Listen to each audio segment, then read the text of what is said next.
Hello everyone, welcome to Innovate Mentors. So today is the last video of the gibberellins where we are going to talk about signaling pathway of the gibberellins.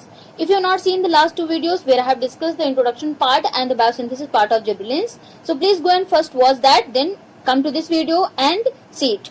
So we are going to start, that is gibberellin signaling pathway. So we are going to talk about that. हमने आपसे पहले भी इसके बारे में बात किया था कि जब भी हम किसी की सिग्नलिंग पाथवे पढ़ते हैं तो चाहे जिब्रेलिन्स के चाहे किसी भी फाइटो हार्मोन्स की हो, अगर हमको सिग्नलिंग पाथवे पढ़ना है तो कुछ चीजों को हमें याद रखना बहुत जरूरी है। जैसे कि रिसेप्टर हमारे पास है तो इसका रिसेप्टर का याद रखना जरूरी है, लिगेंड्स क्या होते हैं, इनहिबिटर्स क्या होते हैं, transcription factor and signalling pathway, ये 5 चीजें आपको हर सिग्नलिंग में पता होनी चाहिए। तो ये सबसे पहले हम लोग इसके बारे में ही देखेंगे कि हमारे पास जो रिसेप्टर है वो कौन सा, वो इंट्रासेलुलर है, सोल्यूबल फॉर्म है कौन सा, उसका नाम है GID1, ठीक है, जिब्रेलिन इनसेंसिटिव डॉफ1। ये हमारे पास क्या है, एज ए रिसेप्टर की तरह वर्क करता है सिग्नलिंग पाथवे के अंदर। दूसरा हमारे पास है लिगेंड, जहां पर हम बात करते हैं क्या है लिगेंड, हमारा जिब्रेलिन हमारा लिगेंड है।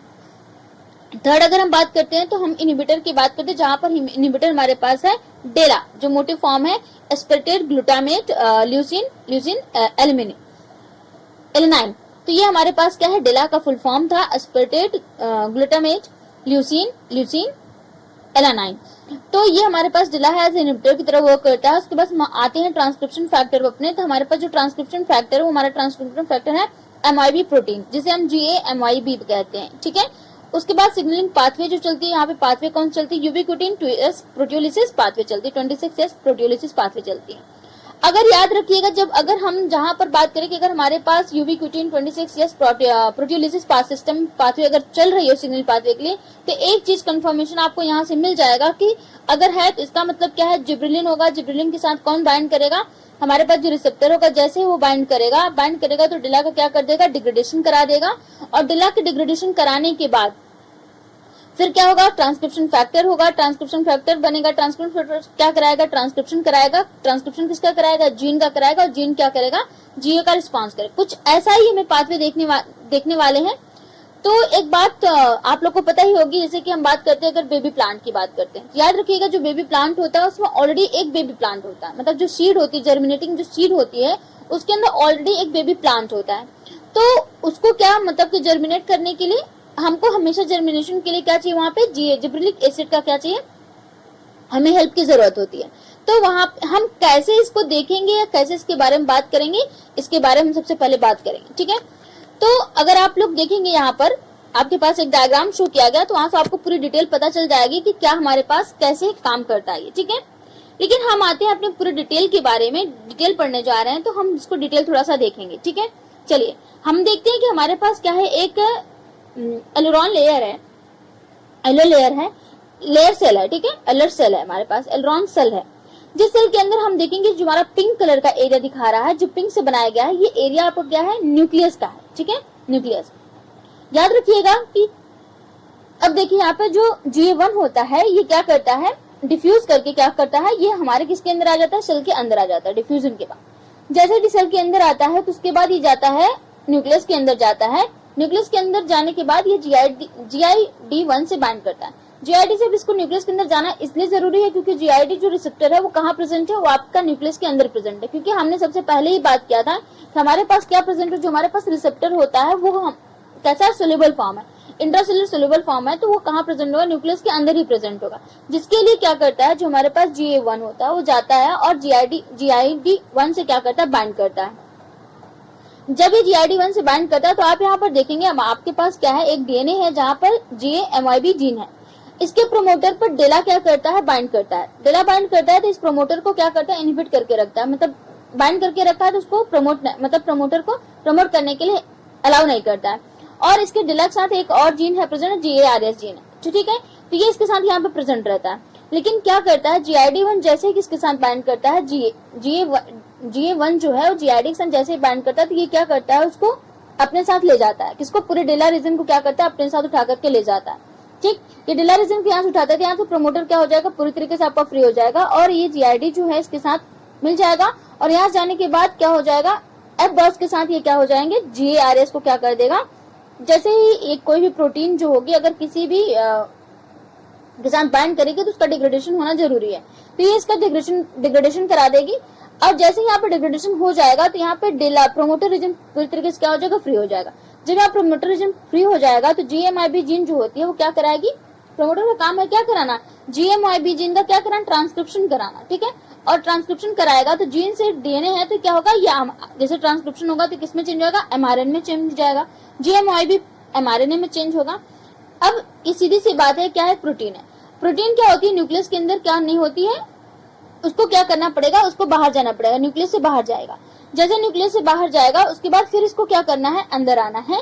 रीजन इसलिए अंदर आना है क्योंकि GARE जो होता है उसके ऊपर ही जैसे ही बाइंड करेगा तो ये क्या करेगा, अल्फा अमाइलेज जीन का क्या करा देगा, ट्रांसक्रिप्शन कराएगा। अल्फा अमाइलेज जीन का ट्रांसक्रिप्शन इसलिए कराना जरूरी है क्योंकि अल्फा अमाइलेज से जो हमारे पास जीन है यही क्या करता है, मतलब अल्फा अमाइलेज ट्रांसक्रिप्शन कराने किसका कराएगा, अल्फा अमाइलेज जीन का ट्रांसक्रिप्शन इसलिए कराएगा क्योंकि अल्फा अमाइलेज mRNA क्या करता है, प्रोटीन स्टार्च का क्या करता है, डिग्रेडेशन कराता है, ठीक है। तो अल्फा अमाइलेज का होना यहाँ पर जरूरी है उसका, तो इसीलिए यहाँ पे कराता है। उसके बाद यहाँ पे अल्फा अमाइलेज से mRNA क्या होगा, न्यूक्लियस से बाहर आएगा, उसके बाद गोल्गी के साथ बाइंड करके ये क्या कर जाएगा, आगे की तरफ निकल जाएगा और जाने के बाद क्या करेगा, स्टार्च का डिग्रेडेशन कर देगा। स्टार्च का डिग्रेडेशन करेगा किसमें, एंडोस्पर्म के अंदर डिग्रेडेशन करेगा, जिसके बाद ये क्या कर देंगे, स्टार्च किसमें कन्वर्ट हो जाएंगे, स्मॉल शुगर में। अच्छा, ये प्रोसेस तो हमने पढ़ लिया, लेकिन ये प्रोसेस हो क्यों रही है इसके बारे में भी जानना जरूरी है। जब हम देखते हैं कि हमारे पास जो सीड है, ठीक है, हमारे पास जो सीड होती है उस सीड को जर्मिनेशन के लिए उसे किसी भी फूड की जरूरत होती है। अब वो फूड उसे तभी वही फूड मतलब कि वो यूटिलाइज करेगा जो स्टोर की फॉर्म में रखा होगा। अब स्टोर के फॉर्म में तो उसने किसका फॉर्म रखा है, स्टार्च का फॉर्म रखा है, लेकिन आपको पता है स्टोर का फॉर्म स्टार्च है लेकिन यूटिलाइजेशन का फॉर्म स्टार्च नहीं है, जिसकी वजह से इसी स्टार्च को तोड़ने के लिए हमको क्या करना पड़ेगा, अल्फा अमाइलेज प्रोटीन का क्या कराना पड़ेगा, रिलीजमेंट करा। जैसे अल्फा अमाइलेज प्रोटीन रिलीज होगा तो क्या कर देगा, स्टार्च का डिग्रेडेशन कर देगा। जैसे स्टार्च का डिग्रेडेशन करेगा तो हमारे पास क्या बन जाएगा, स्मॉल शुगर बन जाएगा और प्लांट उसी का, और प्लांट उसका क्या करता है, यूटिलाइजेशन करता है अपने प्लांट की ग्रोथ के लिए, अपनी प्लांट के जर्मिनेशन के लिए एज अ GA के फॉर्म में। तो हम यहाँ से कह सकते हैं कि फॉर द जर्मिनेशन की हमारा जो जिब्रेलिक एसिड होता है वो हमारे क्या होता है, यूज में आता है। तो नेक्स्ट पार्ट जो हम पढ़ेंगे इसमें हम उसके बारे में पढ़ेंगे कि हमारे पास जो जिब्रेलिन की क्या है, हमारे पास फंक्शन क्या है।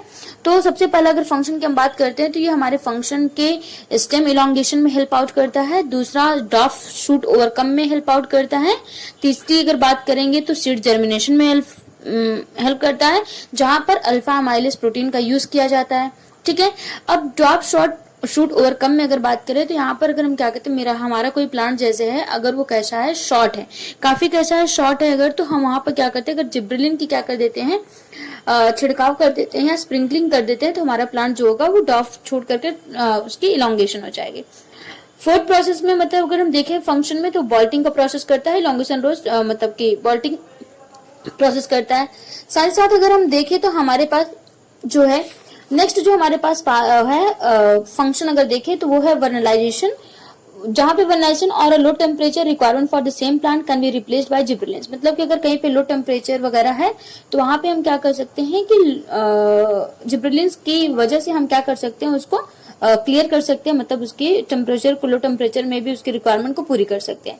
लास्ट में हमारे पास जो है उसमें पार्थिनोकार्पी, जहाँ पे स्पेस इनटू द जेप वाइन मतलब कि grape wine produced in the large seedless grapes, मतलब कि सीडलेस जितने भी प्लांट्स होते हैं उनके लिए हम क्या करते हैं, GA स्प्रेड किया जाता है, तो वहां पर लार्ज मात्रा में ग्रेप वाइन्स क्या होते हैं, प्रोड्यूस किए जाते हैं। सो गाइस यहाँ तक हमने बात किया, अपने फंक्शन की भी बात कर लिया और साथ ही साथ हमने बात कर लिया कि हमारे पास GA सिग्नलिंग क्या है और कैसे काम करती है, क्या क्या चीजें इसमें यूज होती है। जो भी आई थिंक कि हमने जो भी चीज आपको पढ़ाई आपको हेल्प करेंगे आपके एग्जाम्स के पॉइंट ऑफ व्यू से। So thank you guys, bye bye, take care.